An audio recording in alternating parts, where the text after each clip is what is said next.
Déjà 6 buts, une expulsion injustifiée hier après-midi face à Lorient. Mario Balotelli est le phénomène du début de saison en France. On sait tout du niveau niçois, Guillaume, son génie, ses frasques. Mais Mario Balotelli, c'est bien plus qu'un joueur de foot, il est bien plus qu'un génie immature. C'est un véritable phénomène de société dans son pays, l'Italie. C'est exactement ça, Sébastien, c'est un phénomène de société et c'est aussi un phénomène politique. À l'insu de son plein gré, il est devenu ce phénomène politique et les politiques se sont énormément disputés à son sujet. Il faut rappeler juste une chose, au XXIe siècle, Mario Balotelli est devenu le premier joueur noir à intégrer la Squadra Azzurra. Sur les stades italiens, il a été sifflé, hué, victime d'insultes racistes. Tout ça peut expliquer parfois son comportement étonnant. Mais qui es-tu vraiment, Super Mario? C'est un sujet de Fabien Toiti.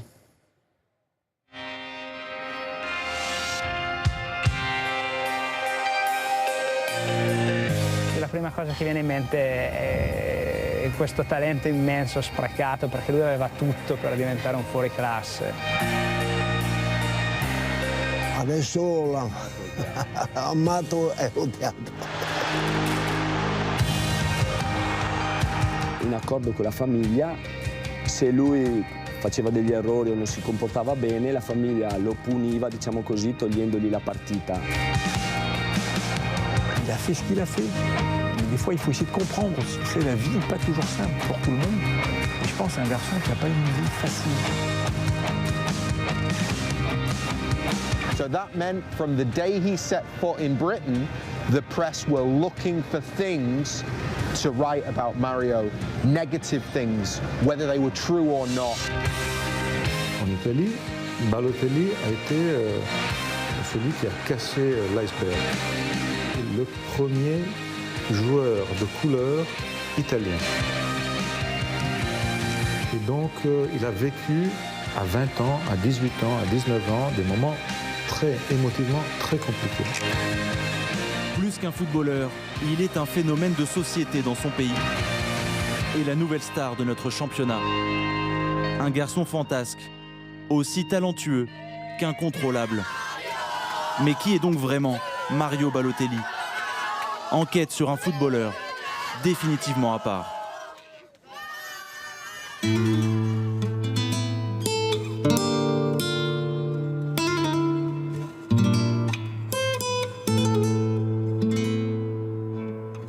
L'histoire de Mario Balotelli débute dans les vallées du nord de l'Italie.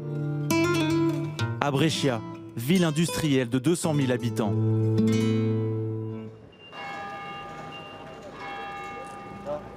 À l'âge de 2 ans, Mario Barrois, né à Palerme en 1990, de parents ghanéens incapables d'assumer financièrement son éducation, est confié à une famille italienne, les Balotelli. La sua fortuna è stata sicuramente aver conosciuto. Sa chance a sûrement été d'avoir rencontré ses parents adoptifs, la famille Balotelli. Ils ont cherché à bien l'éduquer et à développer son potentiel de joueur de football. Quella che era anche la sua caratteristica, cioè quella di giocare a calcio. Però une famille avec beaucoup de valeurs, très attentive à l'éducation de Mario. Sa préformation, Mario Balotelli l'a effectuée dans un petit club de quartier, l'Uso Monpiano, où son empreinte reste forte encore aujourd'hui. Le président historique du club nous accueille dans son ancien bureau, décoré à la gloire de l'attaquant italien. C'est la licence que l'on a donnée à la fédération pour que Mario puisse jouer. Quand Mario est devenu célèbre, on a commencé à faire plein de photocopies et à tout conserver. Tous les enfants qui jouent à mon piano rêveraient d'être comme lui et d'avoir la carrière de Mario Balotelli. À 10 ans, il est repéré par le club de Pavognana, en banlieue de Brescia. Talentueux, mais déjà caractériel, Balotelli quittera sa nouvelle équipe à peine 10 mois plus tard. Il évoluait à Pavognana, mais il a eu des problèmes avec les dirigeants du club, avec l'équipe à cause de son caractère. Car déjà tout petit, il faisait des mauvaises blagues aux coéquipiers dans les vestiaires, donc il a eu quelques problèmes. Ses parents adoptifs décident de l'inscrire à Lumezzane, club de 3e division, situé à quelques centaines de mètres du domicile familial. Se una roba veloce si fa. Dario Lazzarin est le responsable de la formation au sein du club. Giusto cosa? No. Proche de la famille Balotelli, il avait accueilli, sous certaines conditions, un jeune homme ambitieux et perturbé. Nous sommes alors en 2001. In accordo con la famiglia. On avait un contrat avec sa famille. Si Mario faisait des bêtises ou se comportait mal, il était puni et privé de match. À 15 ans, il avait déjà dit à ses coéquipiers qu'il voulait jouer pour l'équipe nationale. Il le répétait. Moi, je veux jouer pour l'équipe nationale. Il était caractériel. Un caractère singulier pour un garçon différent. Lui, le fils d'immigrés africains, unique enfant de couleur, au sein d'une équipe entièrement composée de joueurs blancs. Cette situation va dès l'adolescence confronter Mario Balotelli au racisme dans les stades. Le foot lui a permis de prendre le dessus sur ça. Mais quand on allait disputer les matchs, certains supporters adverses se comportaient mal. À cette période, ils se faisaient parfois huer. Son parcours, depuis Lumezzane, suscite chez les jeunes autant d'admiration que de crainte. Ça, c'est la photo de Mario Balotelli, qui est venu nous voir l'an dernier à San Andrea pendant que l'on s'entraînait. Il est venu saluer les anciens coachs et nous les joueurs. C'était très émouvant. C'est une bête. Il est vraiment impressionnant. Et je suis très content de l'avoir rencontré. Balotelli me plaît, mais il faudrait qu'il mette de l'ordre dans sa tête. Il pourrait devenir un très grand champion s'il utilisait bien sa tête. Avant, il n'avait pas de fiancée. Il ne sortait pas le soir. Quand il était ici, c'était le ballon et c'est tout. Lorsqu'il est parti à Milan, tout a basculé. À 16 ans, Balotelli quitte Brescia et rejoint l'Inter Milan. Avec Roberto Mancini puis José Mourinho, l'attaquant italien remportera 3 championnats d'Italie et la Ligue des Champions en 2010. Doué, charismatique, provocateur, Mario Balotelli devient un phénomène. Pour les observateurs, les premiers souvenirs de Mario, c'est quand il avait 16 ans, à Lumezzane. Car ce n'était jamais arrivé qu'un garçon de son âge débute en Série C.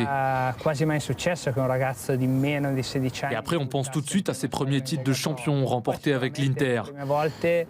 La vittoria al campionato primavera con la primavera dell'Inter, lo scudetto primavera.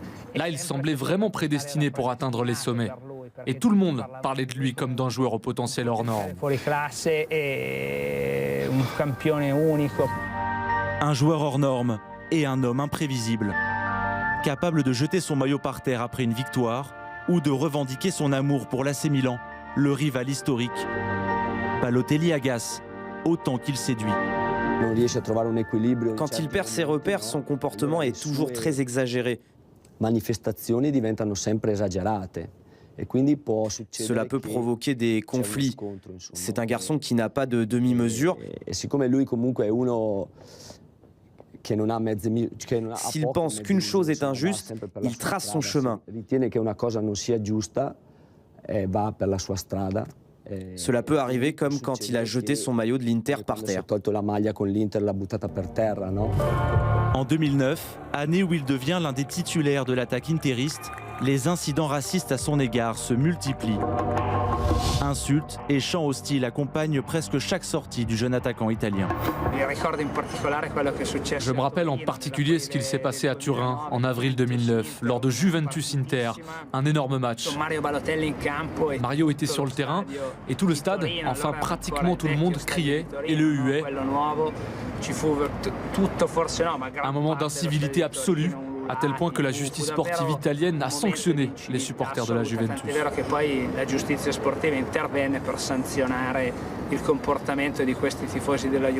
Il faut toujours imaginer le niveau de pression qu'il a eu sur lui. Et en France, je pense que c'est très important de voir cette chose parce que personne en France ne peut imaginer que être noir dans un pays frère comme l'Italie puisse avoir été quelque chose de tellement compliqué. En France, c'est la normalité. En Italie, Balotelli a été celui qui a cassé l'iceberg. Et donc, il a vécu à 20 ans, à 18 ans, à 19 ans, des moments émotivement très compliqués. Il faut toujours, je pense que les Français, les supporters français, quand ils pensent à Balotelli, pensent aussi à cette chose-là. À 20 ans, Balotelli est déjà davantage qu'un joueur de foot. Il est l'un des symboles d'une Italie en pleine mutation migratoire. Son statut pose la question de l'intégration des fils d'immigrés dans la société italienne, une problématique nouvelle pour le pays. Les particularités de l'Italie à partir des années 90, notamment du point de vue de l'immigration, c'est le fait que ce pays est en train de connaître un formidable choc migratoire. Jusque dans les années 70, c'est les Italiens qui émigraient. À partir du milieu des années 70, ce pays accueille des immigrants et encore plus dans les années 90. Il ne faut jamais oublier qu'il y a la chute du mur de Berlin, qu'il y a beaucoup d'immigrés qui viennent notamment de l'Albanie, puis de la Roumanie, et puis d'autres pays autour du bassin méditerranéen. Et effectivement, il y a un choc migratoire dans ce pays. On va passer d'à peu près 2 millions d'immigrés à plus de 5 millions. Alors c'est un pourcentage de population qui est faible par rapport à la population immigrée de la France, de l'Allemagne ou de la Grande-Bretagne, mais pour l'Italie, ça a été un choc. Et notamment dans la région où va se retrouver Mario Balotelli, en Lombardie, à Brescia, qui est une des régions les plus riches de l'Italie, qui est une région encore comportant de nombreuses industries, mais où on va voir arriver ces immigrés, et en plus, en l'occurrence, un immigré d'origine africaine, et c'est vrai qu'il va être, comme tant d'autres, soumis à un regard assez pesant sur lui, parfois à des attitudes xénophobes et racistes. Une des questions qui a joué un rôle a été celle du fait que Balotelli a été le premier joueur de couleur italien. Et en Italie, ça a choqué, ça a fait discuter. On n'a jamais eu dans l'équipe de foot nationale, on a seulement eu des blancs avec des cheveux noirs ou blancs, mais des blancs. Et donc ça a été quelque chose de très important, je pense, pour l'Italie, pour l'intégration. Donc on doit remercier Balotelli pour ça. En 2010, en conflit avec ses dirigeants et une partie des supporters, il quitte l'Inter Milan pour rejoindre Manchester City et retrouver son mentor, Roberto Mancini. Il s'intègre dans l'attaque mancunienne aux côtés de Carlos Tevez et Sergio Agüero et connaît ses premières sélections avec l'équipe nationale italienne. L'une des raisons qui explique qu'il était autant apprécié par les supporters de Manchester City, c'est son parcours, son enfance difficile. Quand il a démarré le football en Italie, il a connu le racisme. Il a dû se battre contre ça, les banderoles qui disaient « pas d'Italiens noirs » par exemple. Et quand il est arrivé à Manchester, nous avions lu toutes ces choses-là sur lui. Et ça nous a donné un lien particulier avec Mario. Parce que nous sommes un club multiculturel, notre propriétaire est arabe, nos supporters sont multiculturels, et j'aime me dire que nous ne tolérons pas de racisme. Toutes ces choses ont créé un lien particulier avec Mario.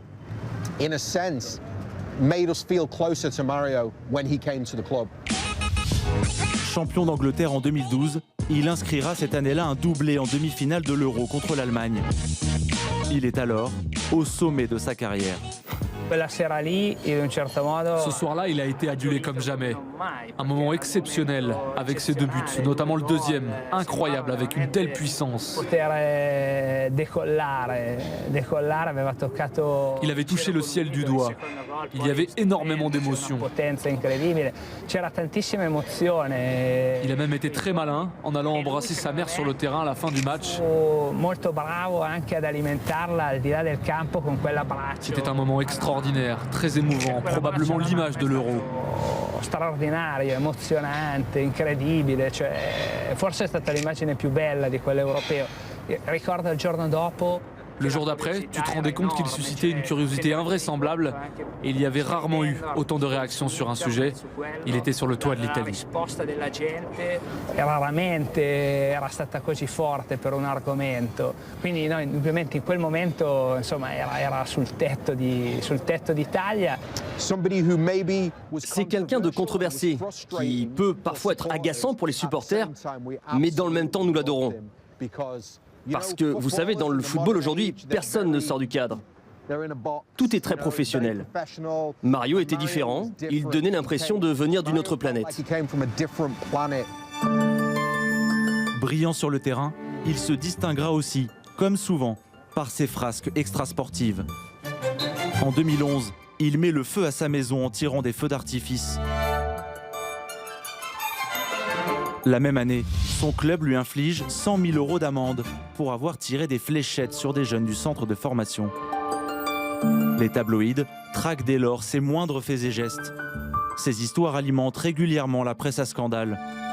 L'attaquant italien serait venu en aide à un enfant qui était harcelé dans son collège. Il aurait donné 1000 livres à un SDF. Des histoires invérifiables, jamais confirmées, ni fermement démenties par l'intéressé. Hassam Naïm est un blogueur influent du club de Manchester City. Chaque semaine, son podcast est écouté par des milliers d'auditeurs. À Paris, où nous l'avons rencontré, il se souvient du traitement médiatique infligé à l'attaquant mancunien. Les médias britanniques n'ont pas la réputation d'être les plus compatissants et délicats du monde.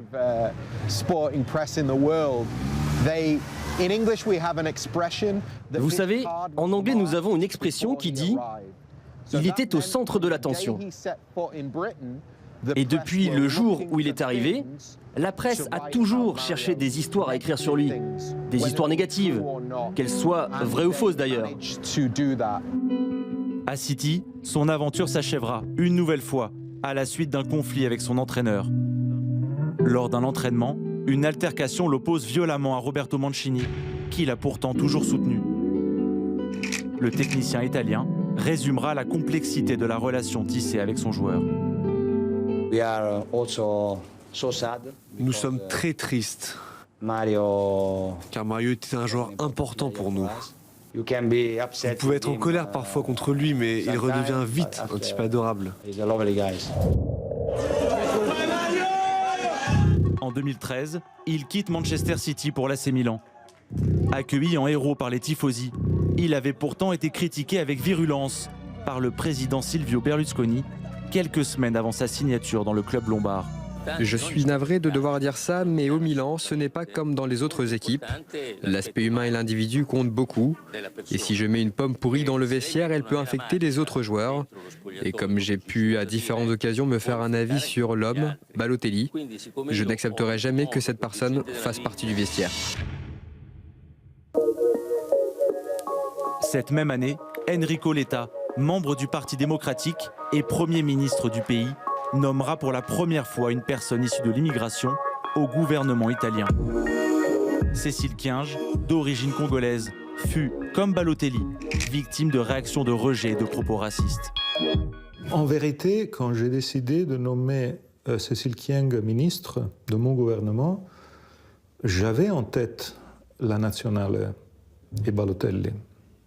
Parce que Balotelli avait vraiment joué un grand rôle à travers le sport. Et moi, je me disais, mais ce n'est pas possible que je prends le métro à Rome ou à Milan, je regarde le wagon de mon métro, il y a au moins 10, 15, 20% des gens dans le métro qui ne sont pas italiens d'origine et qui ont des couleurs différentes.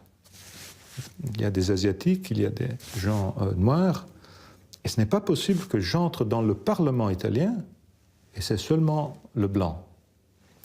Alors je me disais, il faut qu'après le sport, après le football, la politique fasse le pas. Je fais ce lien entre Balotelli et la ministre Kyenge parce que réellement, pour un pays comme l'Italie, qui était habitué à avoir seulement des gens blancs, ça a été deux symboles dans les deux domaines, le sport, et dans le sport le foot, et la politique, qui sont les domaines que tout le monde regarde à la télé et qui sont les domaines à la fin les plus populaires, peut-être les plus importants.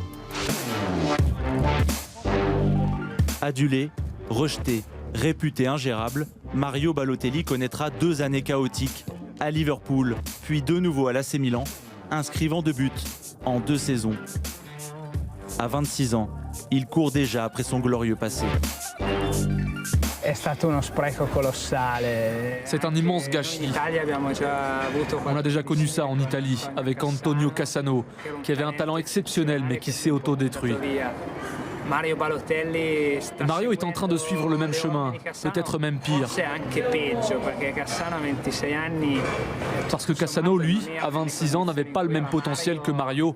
Et pour un passionné de foot, oui, c'est un immense gâchis. L'été dernier, son agent, le sulfureux Mino Raiola, lui cherche un point de chute.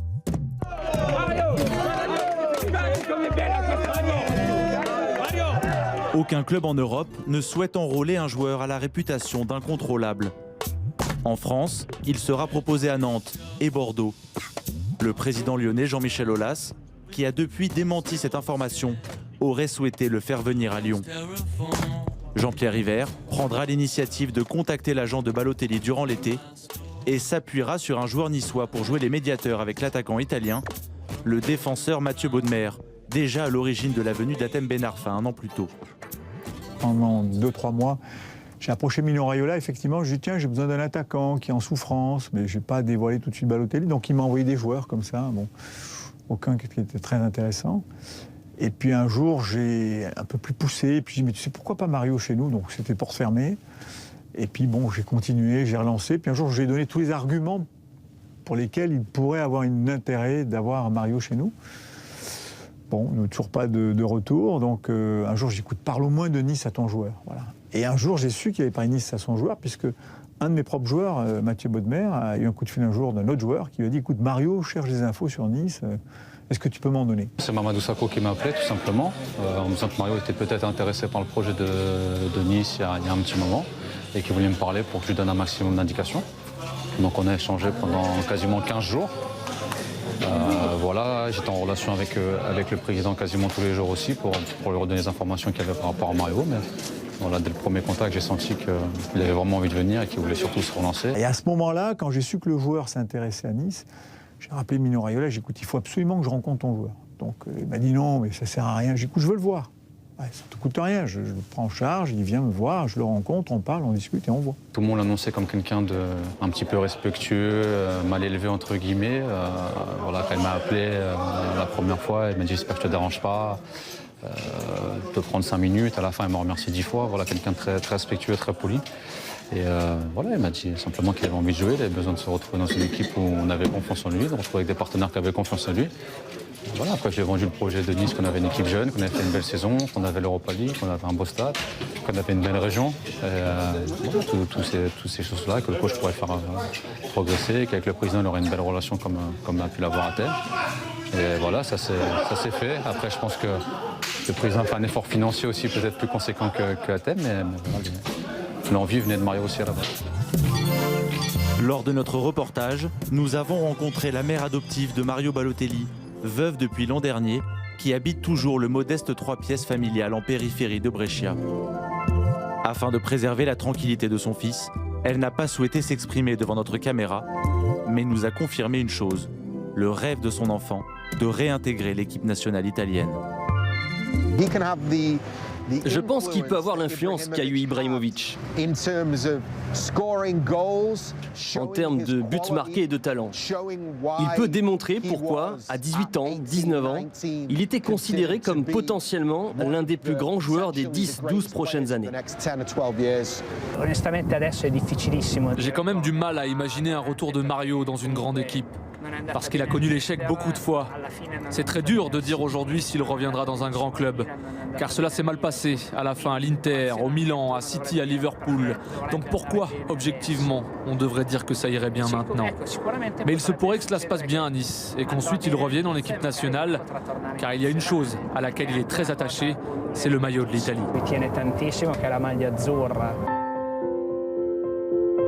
International à 33 reprises depuis 2010, Mario Balotelli n'a plus été convoqué depuis 2 ans avec la nationale. Auteur d'un début de saison prometteur, le phénomène italien semble retrouver son niveau et le plaisir de jouer. Mais avec lui, tout reste imprévisible. Il sera, pour toujours, un footballeur à part.